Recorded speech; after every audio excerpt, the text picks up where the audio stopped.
What's up, everybody, and welcome back to our Q&A episodes for the month of November. We are focused on all things leadership with Leif Babin. Now, if you didn't go back to the previous episode, make sure to check out the last week's Q&A. We dived into an awesome subject, so make sure to go check that out. But Leif Babin, he's not only a best-selling author, he's a former Navy SEAL, he's co-founder of Echelon Front, and they do a ton for people to support with leadership. And I couldn't think of anybody else better to bring on the podcast to talk about this subject. And so for question 2 of the month of November, make sure to go check out question number 1. But for week number 2, here's the question, Leif. How do you bring out the best in someone who's consistently underperforming? I think that you are uniquely qualified, as I said last episode, for 2 reasons. Obviously, you spent so much time in the SEAL teams, and you getting your team to perform at the highest level is like literally life or death. So like you have to have the best people on the team. It's not like that guy, he's okay. And then secondly, you're around all the time visiting different companies. And I'm sure one of the questions you get all the time is like, hey, I got an underperformer. How do I deal with it? So how do you bring out the best in someone who's consistently underperforming? This is a great question, and it's very counterintuitive. And this is one of those things that I learned the hard way. And what probably qualifies me to talk about this more than anything else is I've learned through making a ton of mistakes as a leader myself. And it's such a constant challenge for leaders that Jocko and I wrote an entire chapter in our book, Dichotomy of Leadership, about this. And what we talk about there is that most underperformers don't need to be fired; they need to be led. And I think if you think about it in those terms, someone's underperforming. Let's say I'm your boss, Jason, and you're just not getting it done. It's real easy for me to get frustrated with you and say, "Oh, I just need to hire someone better than Jason." But the reality is, do you actually want to underperform? What is actually causing you to underperform?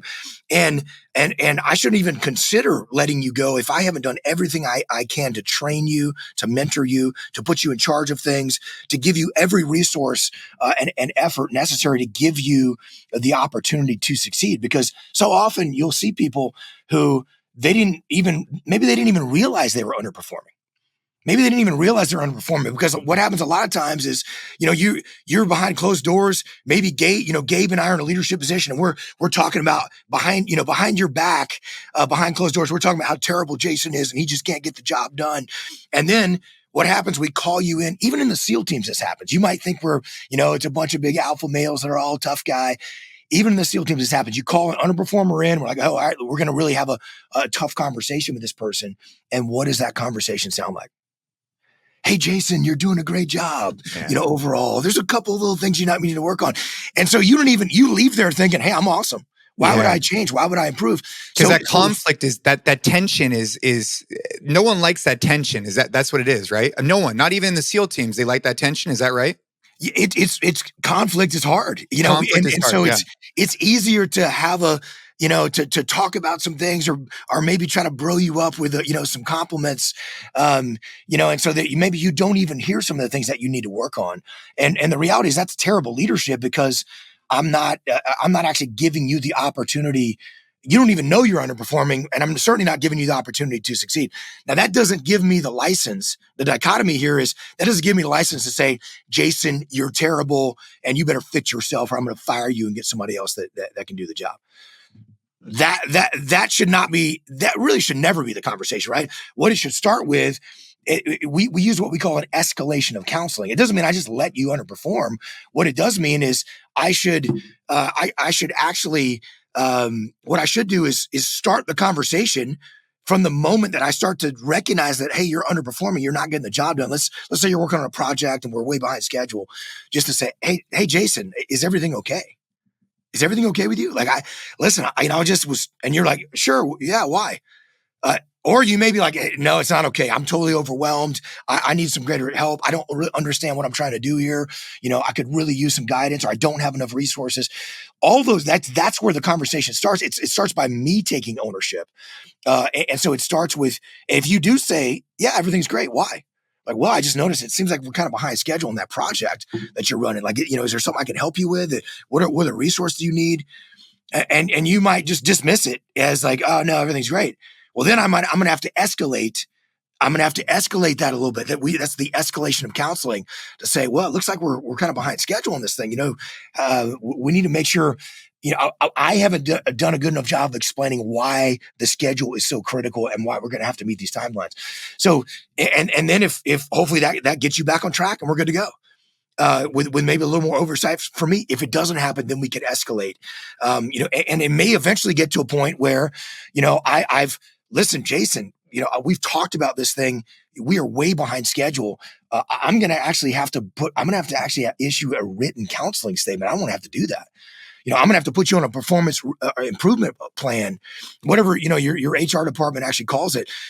This is, I don't want to have to do that, but eventually if you're still underperforming, I might actually have to do that. We may get to a point where I am at, listen, Jason, your performance is here and you got to get here. And if you can't get your performance up to that level, by the end of next quarter, we're actually going to have to let you go. It's not a surprise to you. It's not a surprise to me, not a surprise to anybody else. I've given you everything I can, to be successful.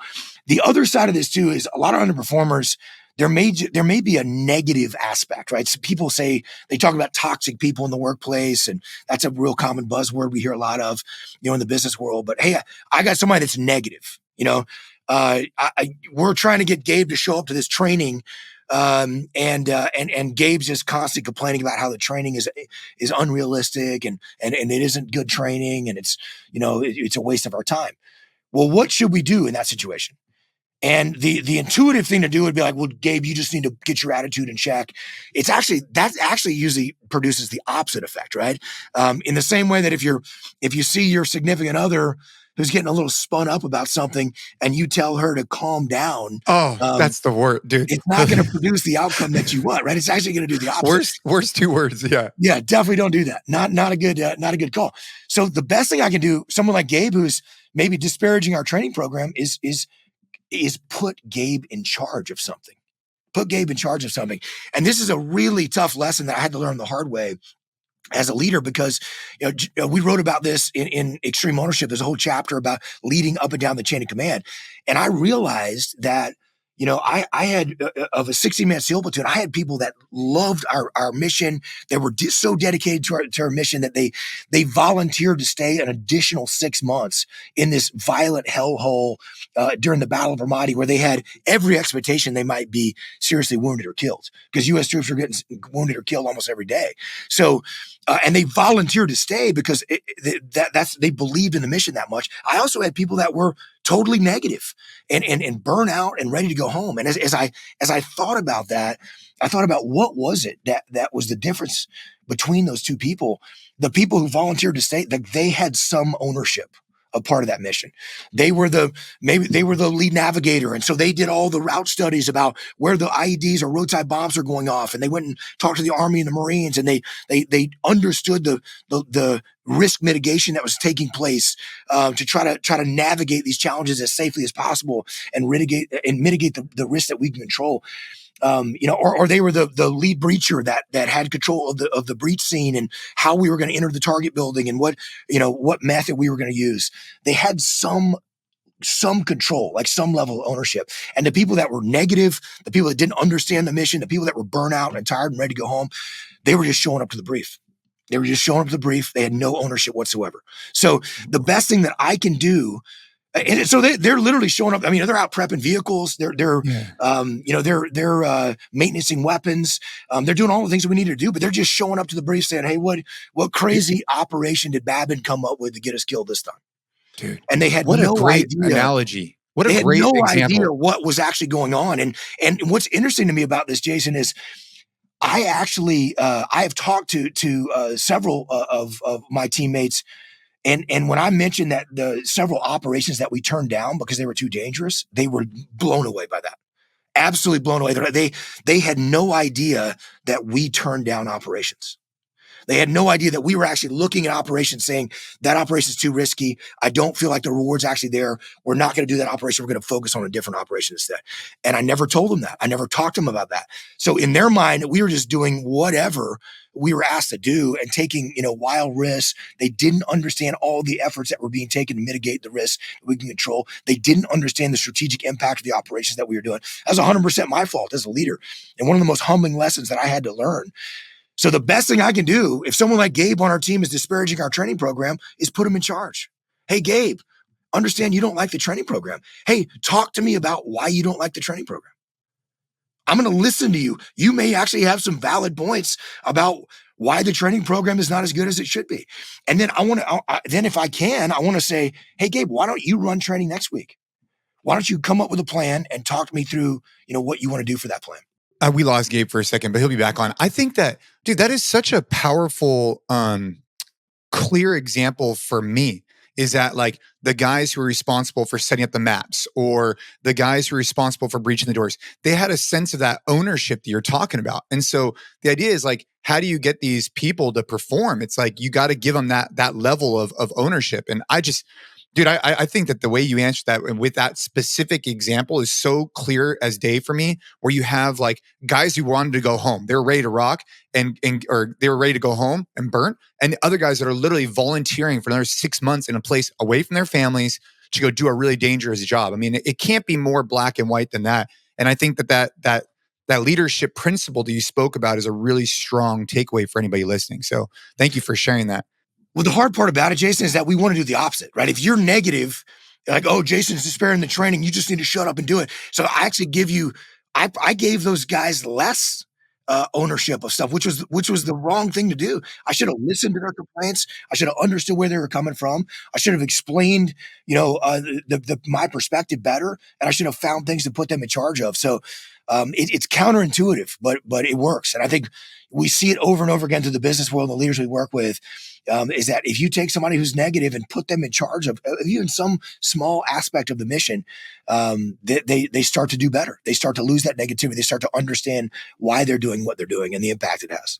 Dude, I love that. I love that. I think that's super powerful, at least for me to hear. Like, because yeah, you're right. It's like if you see someone who seems almost like detached or unengaged, you almost like want to give less, right? Because you're like, oh, this guy's unengaged. But like maybe the solution is like, to your point, well then, hey, if you're unengaged, like how do we make this better? Let me give you some ownership on this and at least try that model. So dude, I really, really appreciate that. For anybody, this is a Q&A episode 2, and we got Gabe Yanez back on here. For people that want more information about what you do at Echelon Front, you guys are experts in the leadership space, which, as you and I have talked about, leadership is a skill. And I'd almost say it's a diminishing skill. You got to continue to evolve and grow, especially as the industries evolve. If people want more information about what you do and how you make an impact, where is the best place for them to go? They can check out our website, echelonfront.com, echelonfront.com. They can follow us on social media at Echelon Front, at Leif Babin, at Jocko Willink. Jocko's all over social media. I know a lot of people follow him, but this is, we talk about the skills of leadership, what we learn on the battlefield and how it applies, not just in business, but in life, right? To leading your family, to leading in your community. And I think when you recognize that all of your problems in life are leadership problems, then you realize that leadership is a solution to those problems. And the more that you dedicate yourself to learning the skill of leadership, the better you're equipped you are to actually solve those problems and win. Hell yeah. Well, we appreciate you guys for checking out this episode. Make sure to go back and listen to week number 1. Leif does a great job laying out an awesome framework. This was a great episode as well. And stay fired up for next week, where we drop our 3rd episode with Leif Babin on leadership.